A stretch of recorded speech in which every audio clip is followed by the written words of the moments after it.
सदग्रंथों का खुलासा। कौन है पूर्ण परमात्मा?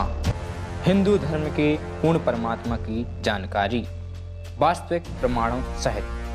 दोस्तों, जीके एकेडमी न्यूज में एक बार फिर से आपका स्वागत है। जैसा कि आप जानते हैं, हिंदू धर्म की प्रभु प्रेमी आत्माएं विभिन्न प्रकार की मान्यताओं और धार्मिक परंपराओं का पालन करती हैं। हम अपनी पवित्र पुस्तकों पर शोध और अध्ययन करते हैं, लेकिन फिर भी हम इस निष्कर्ष पर नहीं पहुंच पाए कि हिंदू धर्म के अनुसार सर्वोच्च शक्तिशाली भगवान कौन हैं। अलग अलग शास्त्र, गुरु, पंडित और संत अलग अलग भगवान की महिमा गाते हैं। कोई भगवान राम को बड़ा कहता है, कोई भगवान कृष्ण को, कोई ब्रह्मा को बड़ा कहता है, कोई विष्णु को तो कोई महेश को, यहाँ तक कि कोई दुर्गा माता को शक्तिशाली कहता है।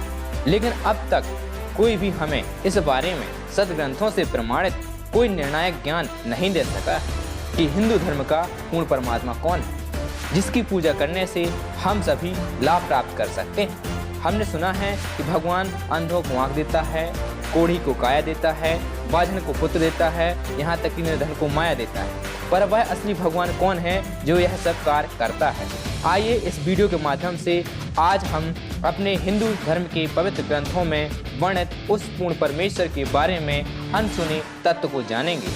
आपको पता चलेगा कि हिंदू धर्म के पवित्र सदग्रंथों के अनुसार वह पूर्ण परमात्मा कौन है जो हम सभी का स्वामी है।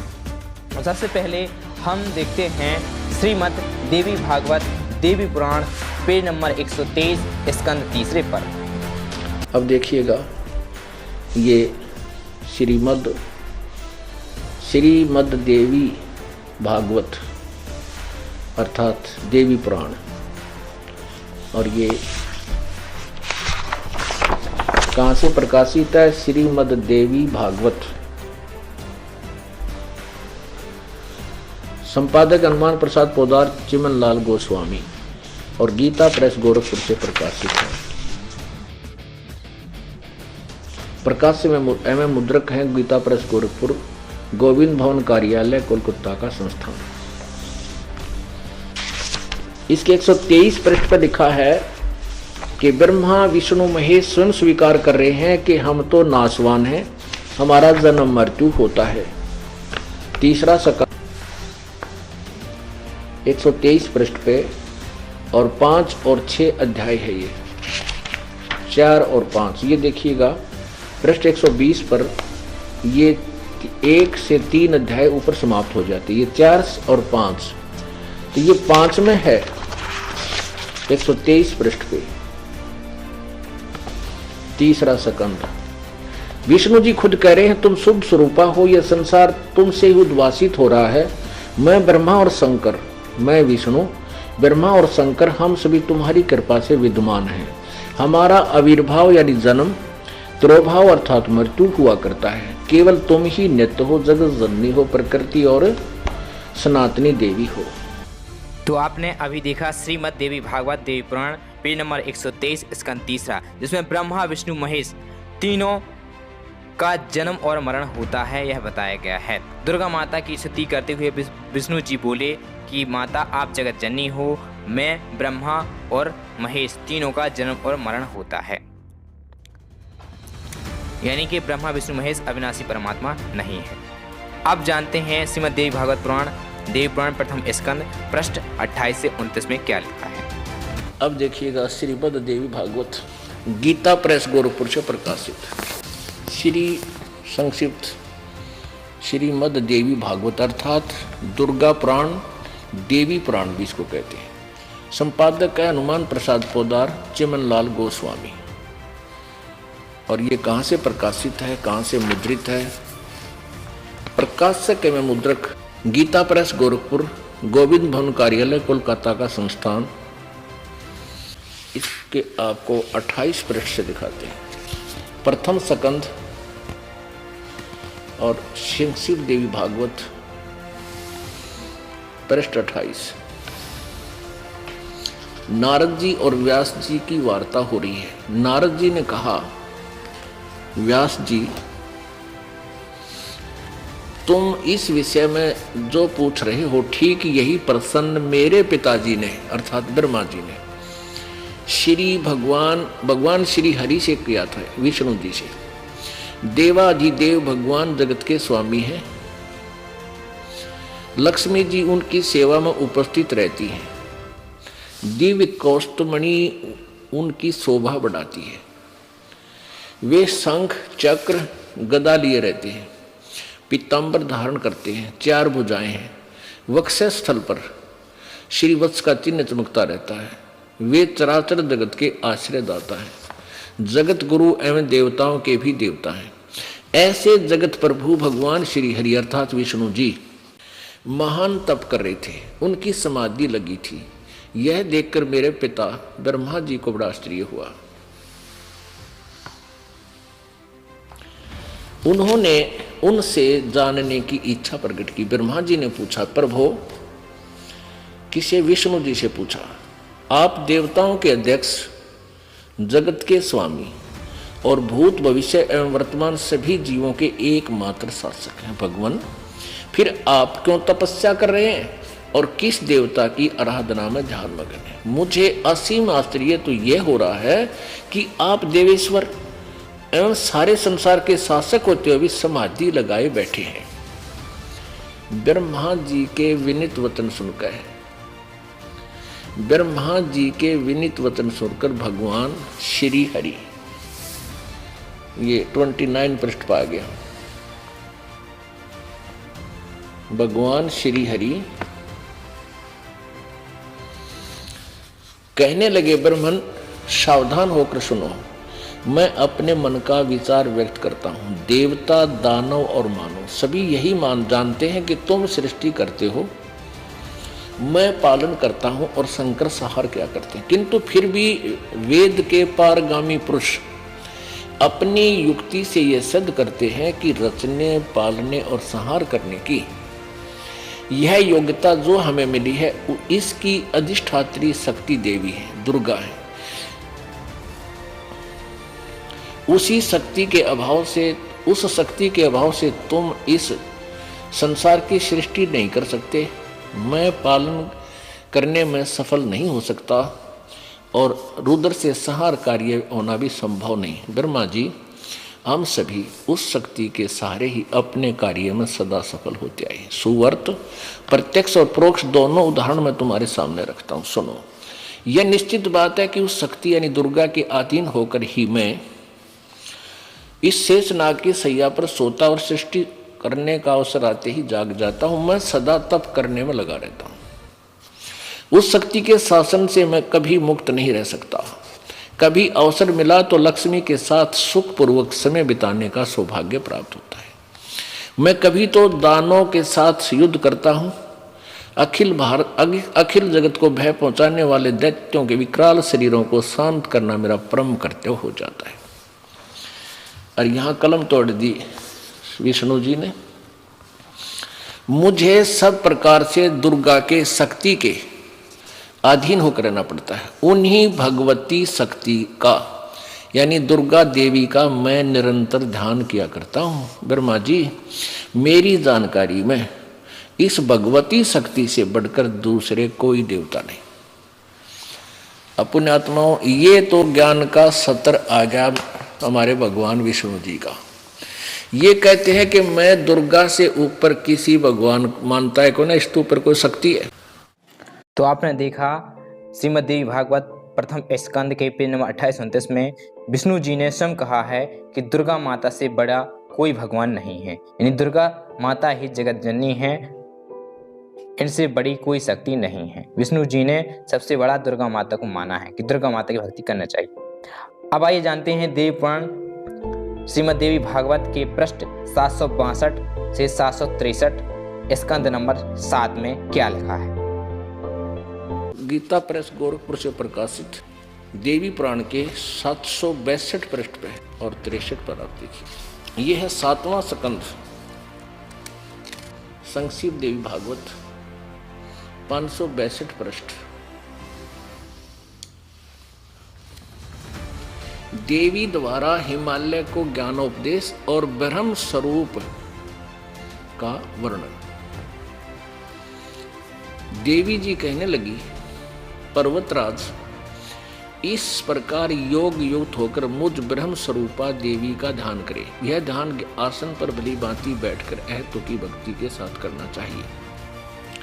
ये ऊपर जो अपने विषय में बताया कि या तो मेरी भक्ति है भाई, अब कहती है कि उस ब्रह्म का स्वरूप क्या है, उस ब्रह्म का क्या स्वरूप है, यह बतलाया जाता है।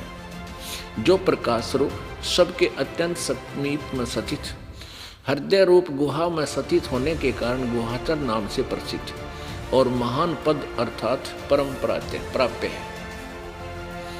वह समस्त प्रजा के ज्ञान से परे है, अर्थात किसी की बुद्धि में आने वाला नहीं है, यह तुम जानो। जो परम प्रकाश रूप है, जो सूक्ष्म से भी अत्यंत सूक्ष्म है, जिसमें संपूर्ण लोक और उन लोकों में निवास करने वाले प्राणी सचित है, वही यह अक्षर ब्रह्म है। वही सबके प्राण है, वही सबकी वाणी है और वही सबके मन है। वह परम सत्य और अमृत अविनाशी 563 अमृत अविनाशी तत्व है। सौम्य उस वेदने योग्य लक्ष्य का तुम वेदन करो, अर्थात जिसको प्राप्त करना है ब्रह्म को, उसकी तरफ तू ध्यान दे, मन लगाकर उसमें तन्मय हो जाओ। सौम्य उपनिषद में कथित महान अस्त्र रूप धनुष लेकर उस पर उपासना द्वारा तीक्ष्ण किया हुआ बाण संधान करो और फिर भावनागुत चित्त के द्वारा उस बाण को खींचकर अक्षर रूप ब्रह्म को लक्ष्य बनाकर वेधन करो, अर्थात परवण धनुष है। ओम मंत्र तो धनुष समझो, जीवात्मा बाण है और ब्रह्म को उसका लक्ष्य कहा जाता है। ब्रह्म उस एकमात्र परमात्मा को ही जानो, दूसरी बातें सब छोड़ दे। अब विचार करो पुण्यात्मा कि विष्णु जी तो कह रहे हैं मैं दुर्गा से ऊपर किसी शक्ति को नहीं मानता, कोई देवता को नहीं, मैं तो उसी का ध्यान करता रहता हूं और कठिन तपस्या करता हूं। अब दुर्गा कह रही है कि तुम केवल ब्रह्म की साधना करो, उसका ओम मंत्र है और सब बातें छोड़ दो, यानी किसी की पूजा मत करो, अनन्य मन से। अब देखिएगा, उस एकमात्र परमात्मा को ही जाने, दूसरी सब बातें छोड़ दे। यही अमृत रूप परमात्मा के पास पहुंचने का पुल है। संसार समुद्र से पार होकर अमृत स्वरूप परमात्मा को प्राप्त करने का ये सुलभ साधन है। जिस प्रकार इस आत्मा का ओम के जप के साथ ध्यान करो, ओम का नाम जाप करो और ध्यान करो। इससे अज्ञान में अंधकार से सर्वथा परे और संसार समुद्र से पार जो ब्रह्म है उसको पा जाओगे, तुम्हारा कल्याण। यानी ओम का जाप करो, ब्रह्म की प्राप्ति हो जाएगी, नथिंग एल्स, और कुछ नहीं करो। और वो कहाँ रहता है? वह सबका आत्मा ब्रह्म, ब्रह्मलोक रूप दिव्य आकाश में स्थित है। अब दुर्गा कहती है कि ओम का जाप करो और ब्रह्म को प्राप्त करने का उद्देश्य रखो और किसी की पूजा मत करो। अपनी भी पूजा को मना कर दिया। और वो ब्रह्म कहाँ रहता है? वो ब्रह्म लोक में रहता है। तो स्कंद 7 पेज नंबर 762-763 से स्पष्ट है कि श्रीमद् देवी भागवत में दुर्गा माता स्वयं कह रही हैं कि मुझसे बड़ी कोई और शक्ति है जिसका नाम ब्रह्म है। ब्रह्म की साधना करो जिसका मंत्र ओम है। ओम मंत्र की साधना करने से, ब्रह्म की पूजा करने से ब्रह्म लोक प्राप्त होता है। यानी दुर्गा माता खुद की भक्ति के लिए मना कह रही हैं, ब्रह्म की भक्ति के लिए कह रही हैं कि ब्रह्म की भक्ति करना चाहिए। आइए अब जानते हैं श्रीमद् भागवत गीता का गीता अध्याय 8 का श्लोक नंबर 13 में क्या लिखा है। ये श्रीमद् भगवत गीता प्रेस गोरखपुर से प्रकाशित है। जयदयाल गोविंद का इसके अनुवादक है। ये प्रकाश एवं मुद्रक है, गीता प्रेस गोरखपुर, गोविंद मन कार्यालय, कोलकाता का संस्थान। अब इसमें आप देखिएगा, गीता जी अध्याय नंबर 8 के श्लोक नंबर 13 में ये देखो,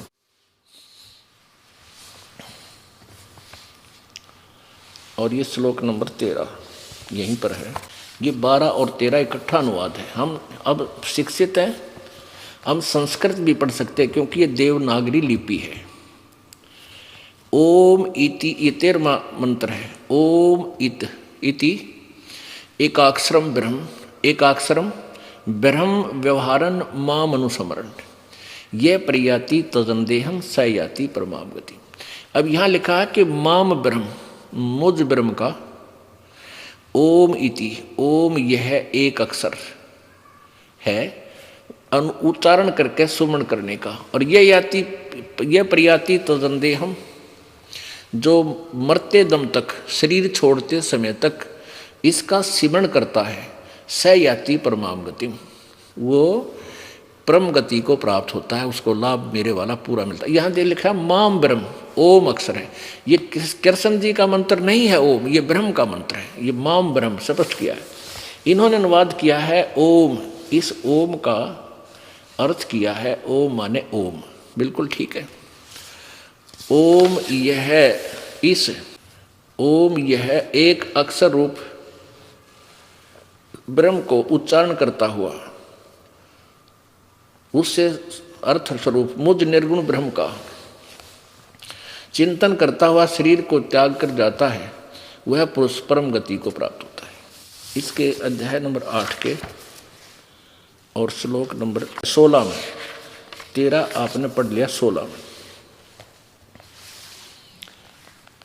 इसमें लिखा है, हे अर्जुन, ब्रह्मलोक पर्यंत, ब्रह्मलोक तक सब लोग पुनर्वृत्ति में है, यानी पुनर्वृत्ति माने दोबारा जन्म और मृत्यु, नष्ट और फिर उत्पत्ति में ही है, यानी पूर्ण मोक्ष नहीं। तो आपने अध्याय 8 श्लोक 16 में देखा कि ब्रह्म भी नाशवान है, यानी ब्रह्म लोक नाशवान है, यानी ब्रह्म की भक्ति करने से भी हमें मोक्ष प्राप्त नहीं होगा, ब्रह्म वाली परम गति होगी, ब्रह्म लोक प्राप्त होगा। ब्रह्म की भक्ति करने से, ओम मंत्र का जाप करने से ब्रह्म लोक प्राप्त होगा, लेकिन ब्रह्म लोक में भी पुनर्जन्म है, यानी वहां भी जन्म और मृत्यु होती है। ब्रह्म भी अविनाशी नहीं है, ब्रह्म का जन्म मरण होता है। अब आइए जानते हैं यजुर्वेद का अध्याय 40 का श्लोक 17 में क्या लिखा है। यजुर्वेद, अभी आप यजुर्वेद देख रहे हैं, ये हमारी पवित्र गीता जी से मेल खाता है इसका ज्ञान। ये तो ब्रह्म का ओम नाम है, आपने पढ़ा 40वें अध्याय में, 44 अध्याय का 40वें अध्याय का 17। इसमें 2 परमात्माओं का जिक्र है।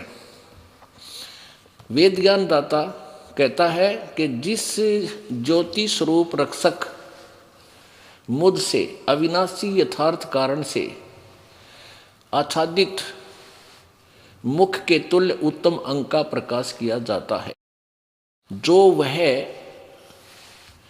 प्राण व सूर्य मंडल में पूर्ण परमात्मा है, वह प्रोक्ष रूप, वह तो गुप्त है, और अहम यानी मैं, ये काल बोलता है गीता वेद ज्ञानदाता, यानी ऊपर वो तो पूर्ण परमात्मा है, वह तो प्रोक्ष रूप है, वो तो ऊपर है, गुप्त है, और मैं आकाश के तुल्य व्यापक हूँ, सबके गुण कर्म सबसे करके अधिक हूँ, ओम सबका रक्षक, मैं उसका ओम ऐसा नाम जानो।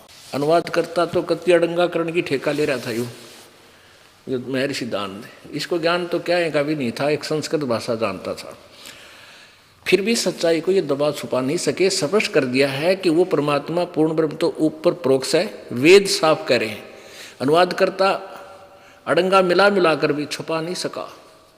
तो आपने देखा यजुर्वेद की अध्याय 40 श्लोक 17 में 2 परमात्मा बताए गए हैं, एक ब्रह्म है, एक पर ब्रह्म है। ब्रह्म तो आपने पढ़ा है गीता में, इसमें लिखा था कि जन्म मरण होता है, जो दूसरा पर ब्रह्म है वह पूर्ण परमात्मा है, अविनाशी है। अब आइए जानते हैं ऋग्वेद मंडल 9 सूक्त 86 का मंत्र 26 में क्या लिखा है। मंडल नंबर 9 सूक्त 86 के मंत्र 26 को हम पढ़ रहे हैं। यहाँ आगे थे कि यज्ञ करने वाले यजमानों के लिए परमात्मा, यज्ञ माने धार्मिक अनुष्ठान, यानी साधना करने वाले साधकों के लिए परमात्मा सीधा सारस बन जाता है, सब रास्तों को सुगम करता हुआ, यानी उनके विघ्नों को, संकटों को मर्दन करता है, उनको पवित्र करता हुआ और अपने रूप को सरल करता हुआ, वह कांति में परमात्मा कबीर देव लिखना था यहाँ पर, कबीर देव विद्युत के समान क्रीड़ा करता हुआ, जैसे बिजली आती है बड़े स्पीड से। वर्णीय पुरुष को प्राप्त होता है, वर्णीय माने अच्छी आत्मा को मिलता है। तो आपने देखा ऋग्वेद मंडल 9 सूक्त 86 के मंत्र 26 में कि पूर्ण परमात्मा जो परब्रह्म है वह कबीर परमेश्वर है, कबीर देव है। आइए जानते हैं अब ऋग्वेद मंडल 9 सूक्त 20 के मंत्र 1 में क्या लिखा है। ऋग्वेद मंडल नंबर 9 सूक्त 20 और मंत्र नंबर 1 में क्या बताया है। ऋग्वेद मंडल नंबर 9 सूक्त 20 मंत्र 1 में, यो 20 मंत्र 1 में वह परमात्मा, यह लिखना कबीर देव, ये कवि नहीं, ये कबीर देव, ये ऊपर लिखा कबीर देव। इस रे को इन्होंने यहाँ कबीर लिखना था, कबीर देव, वो कबीर परमेश्वर मेधावी, यहाँ लिखना था कबीर परमेश्वर है। वह परमात्मा कबीर देव है, कबीर परमात्मा वह कबीर देव है जो सबका रक्षक है, विद्वानों की तृप्ति के लिए ज्ञान को देता है। विद्वान यानी वही आकर के वो ऐसा ज्ञान देता जिससे बुद्धिमान लोग तृप्त होते हैं, संतुष्ट होते हैं, और सहनशील है, संपूर्ण दुष्टों को संग्रामों में यानी ज्ञान के युद्ध में तिरस्कृत करता है, सबको पराजित कर देता है अपने तत्व ज्ञान से।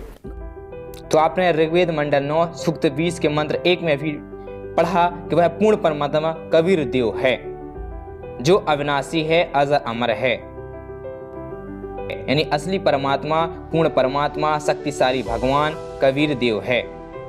हिंदू सदग्रंथों से प्रमाणित होता है कि पूर्ण परमात्मा कबीर साहब है, कबीर देव की ही भक्ति करनी चाहिए। हिंदू धर्म के सभी सदग्रंथों से प्रमाणित होता है कि पूर्ण परमात्मा कबीर देव ही हैं। अधिक जानकारी के लिए सब्सक्राइब करें हमारा YouTube चैनल GK अकेडमी तथा बेल आइकन को दबाना ना भूलें और ज़्यादा से ज़्यादा लोगों तक शेयर करें ताकि यह जानकारी सबको पता चल सके। धन्यवाद। और अधिक जानकारी के लिए विजिट करें www.jagatgururampalji.org तथा प्रतिदिन देखें शाम 7:30 बजे साधना TV। धन्यवाद।